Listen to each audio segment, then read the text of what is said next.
Ratio सबसे पहले इसका डिफिनीशन होता है to compares between two figures such that one is numerator and another is denominator and is also quantitative relationship between both two figures and it is denoted by semicolon symbols is 2:3 4:5। Accounting ratio को चार तरीके से represent किया जाता है। Number one, pure ratio में जब accounting ratio का आंसर 2:3 5:3 4:3 इस रूप में अगर आता है तो इसको प्योर रेशियो कहा जाता है। सेकेंड होता है परसेंटेज के रूप में, जब अकाउंटिंग रेशियो का आंसर 5%, 10%, 20% इस रूप में आता है तो ये हो गया परसेंटेज के रूप में।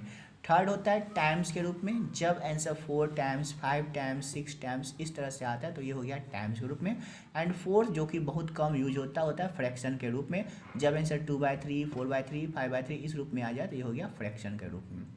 अकाउंटिंग रेशियो को क्लासीफाइड चार तरीके से किया गया है। Number one, on the basis of profitability.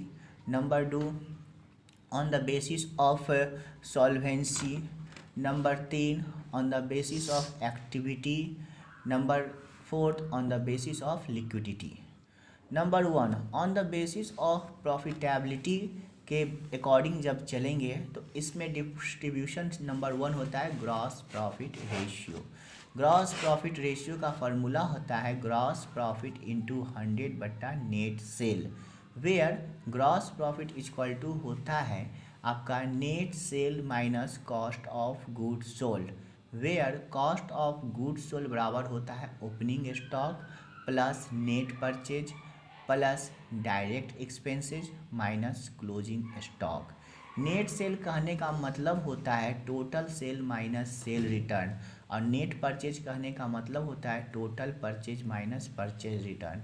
Total sale का मतलब होता है cash cell plus credit sale, और टोटल परचेज का मतलब होता है cash purchase plus credit purchase. तो पहला फार्मूला हो गया ग्रॉस प्रॉफिट रेशियो का, क्या हुआ ग्रॉस प्रॉफिट इंटू 100 बट्टा net cell. Second, operating ratio. Operating ratio का फार्मूला होता है cost of good sold plus operating expenses, इसको ब्रैकेट में रखेंगे, into 100 by net cell. Cost of goods sold अभी हम बता चुके हैं कि उसका formula opening stock plus net purchase plus direct expenses minus closing stock होता है। और ऑपरेटिंग एक्सपेंसेज का मतलब वैसे एक्सपेंसेज जिसको हम कैश में पेड करते हैं उनको ऑपरेटिंग एक्सपेंसेज कहते हैं, जैसे कि office and administration expenses, selling and distribution expenses. तो इस दोनों एक्सपेंसेज को हम कॉस्ट ऑफ गुड्स सोल्ड में जोड़ देंगे, जितना आएगा इंटू 100 बट्टा नेट सेल करेंगे। ध्यान रखना है प्रॉफिटेबिलिटी रेशियो का जितना ही फार्मूला होगा सबके बाई में नेट सेल ही होगा। Third formula operating profit ratio. Operating profit ratio का formula operating profit into 100 by net sale, where operating profit is equal to gross profit plus operating income minus operating expenses. Operating income का मतलब वैसा income जिसको हम cash में receive करते, जैसे कि सैलरी रिसीव्ड या रेंट रिसीव्ड, ये हो गया operating income.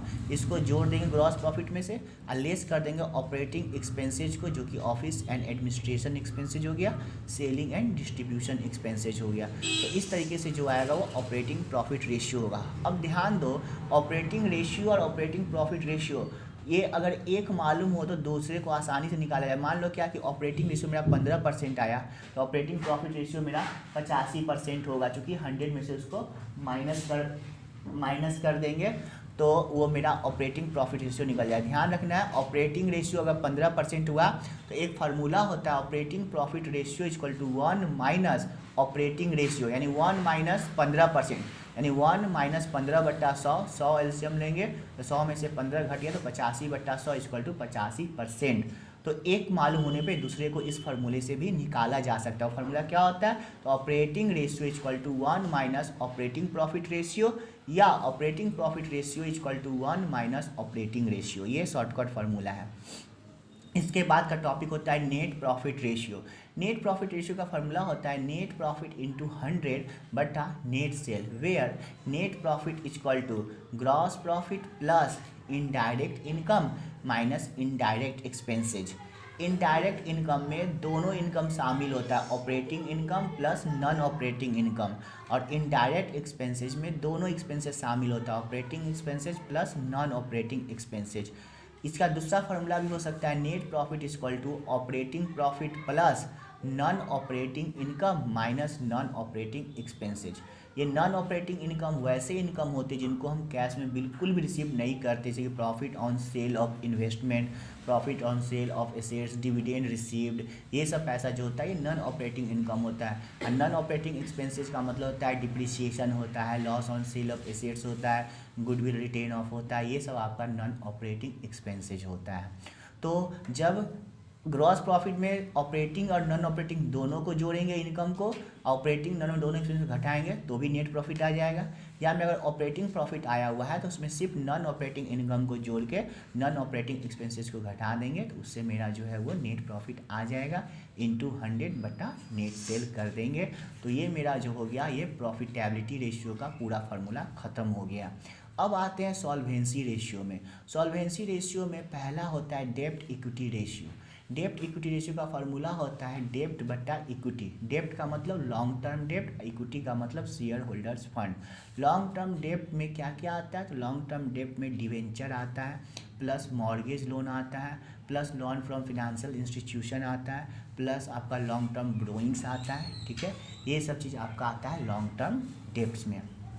Share holders fund में क्या आता है, शेयर होल्डर्स फंड में equity share capital plus preference share capital plus reserve and surplus minus fictitious assets. Fictitious assets बार बार आप लोग भूल जाते हैं, ध्यान रखना है कि फिक्टिटियस एसेट्स में एडवर्टीजमेंट एक्सपेंसेज आता है, debit balance of profit and loss account आता है, अंडर राइटिंग कमीशन आता है, discount on issue of share and debenture आता है और अदर डेफर्ड एक्सपेंसेज आता है। ये सब आपका फिक्टिटियस एसेट्स के अंतर्गत आता है। तो फर्स्ट हो गया आपका डेब्ट इक्विटी रेशियो। सेकेंड होता है प्रोप्राइटरी रेशियो। प्रोप्राइटरी रेशियो का फार्मूला क्या होता है, प्रोप्राइटरी रेशियो का फार्मूला होता है आपका टोटल एसेट्स बटा शेयर होल्डर्स फंड। इसमें टोटल एसेट्स निकालने के लिए non current assets plus current assets सिर्फ दोनों को जोड़ते हैं, इसमें फिक्टिटियस एसेट्स को ऐड नहीं किया जाता है। टोटल एसेट्स टू डेब्ट रेशियो निकालने के लिए टोटल एसेट्स बटा डेब्ट, लॉन्ग टर्म डेब्ट आपको पता ही क्या होता है। ठीक है, interest coverage ratio. Interest coverage ratio निकालने के लिए profit after interest and tax into 100 बटा टोटल एसेट, टोटल इंटरेस्ट। नीचे में टोटल इंटरेस्ट कर देते हैं और जो भी आया होगा उसको उससे डिवाइड कर देंगे। अगर इंटू 100 करेंगे तो आंसर परसेंटेज में आएगा, अगर इंटू 100 नहीं करेंगे आंसर टाइम्स में आता है। ज़्यादा इंटरेस्ट का रेशियो का आंसर टाइम्स में आता है, इसमें 100 से मल्टीप्लाई नहीं किया जाता है। थर्ड टॉपिक था एक्टिविटी रेशियो, या इसको दूसरा नाम टर्नओवर रेशियो भी होता है। इसका पहला होता है स्टॉक टर्नओवर रेशियो, या इसका दूसरा नाम होता है इन्वेंट्री टर्नओवर रेशियो। इसका फार्मूला होता है कॉस्ट ऑफ गुड्स सोल्ड बटा average inventory. Cost of goods sold हमको पता है कैसे होता है, एवरेज इन्वेंट्री का फार्मूला होता है opening inventory plus closing inventory by 2। Second होता है ट्रेड रिसीवल टर्नओवर रेशियो। ट्रेड रिसीवल का मतलब डेटर्स प्लस बिल्स रिसीवेबल होता है, ध्यान रखिएगा। इसका फार्मूला होता है नेट क्रेडिट सेल बटा average trade रिसीवल। Net credit cell का मतलब total sale minus cash cell minus cell return, और एवरेज ट्रेड रिसीवल का मतलब opening debtor plus BR plus closing debtor plus BR by 2।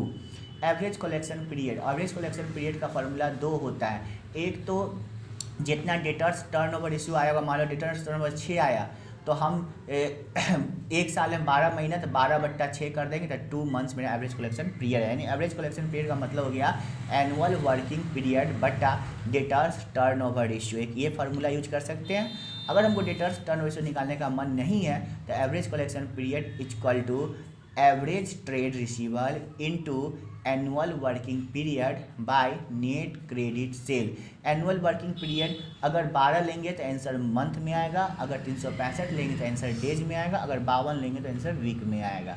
Next होता है आपका ट्रेड पेबल टर्नओवर रेशियो, जिसका फार्मूला होता है नेट क्रेडिट परचेज बटा average trade payable. Net credit purchase का मतलब total purchase minus cash purchase minus purchase return, और एवरेज ट्रेड पेबल का मतलब opening trade payable plus BP plus closing trade payable plus BP by 2।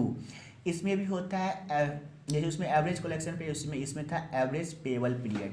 तो average payable period निकालने का भी formula annual working period बटा ट्रेड पेबल टर्नओवर रेशियो, या दूसरा फार्मूला होगा आपका average trade payable into annual working period by net credit purchase.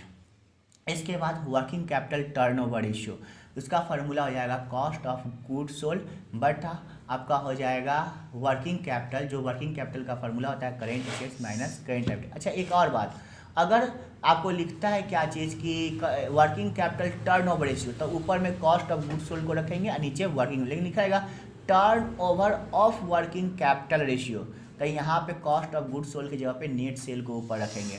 अगर टर्नओवर आगे लिखा हुआ रह जाए, उसके बाद ऑफ लिखा हुआ हो जाए, वहाँ कॉस्ट ऑफ गुड्स सोल्ड को नहीं ऊपर रखते, वहाँ किसको ऊपर रखते हैं, तो नेट सेल को ऊपर में रखते हैं, ठीक है। अगर टर्नओवर बाद में एंडिंग में, तब कॉस्ट ऑफ गुड्स सोल्ड को ऊपर में रखते हैं। तो वर्किंग कैपिटल टर्नओवर रेशियो हो गया। इसके बाद में करेंट एसेट्स टर्नओवर रेशियो पूछेगा, तो कॉस्ट ऑफ गुड्स सोल्ड बट्टा करेंट एसेट्स। करेंट एसेट्स आपको पता ही है कि cash in hand, cash at bank, सन्डी debtors, bills receivable, उसके बाद में आपका prepaid expenses, inventory, book debts, ये सब चीज़ आपका आता है। शॉर्ट टर्म लोन्स आ जाता है इसके अंतर्गत, एडवांस लोन आता है, ये सब इसमें आता है। फिर अब उसके बाद में आपका आता है चौथा और last liquidity ratio. Liquidity ratio के अंतर्गत दो होता है, करेंट रेशियो होता है, इसका फार्मूला होता है करेंट एसेट्स बट्टा करेंट लायबिलिटी, इसका आइडियल रेशियो 2:1 होता है। और सेकेंड होता है लिक्विड रेशियो, जिसका फार्मूला होता है लिक्विड एसेट्स बट्टा करेंट लायबिलिटी। लिक्विड एसेट्स के अंतर्गत आपको जो है फार्मूला होता है current assets minus stock plus prepaid expenses. एक होता है absolute liquid ratio. Absolute liquid ratio का मतलब होता है bills receivable plus marketable security बट्टा करेंट लायबिलिटी। ये शायद आप लोगों को क्वेश्चन अभी आया नहीं है, लेकिन जब एब्सोल्यूट लिक्विड एसेट्स पूछे तो उसमें सिर्फ एक बिल्स रिसीवेबल को ऐड करते हैं और एक मार्केटेबल सिक्योरिटी को ऐड करते हैं, बट्टा करेंट लायबिलिटी कर देते हैं।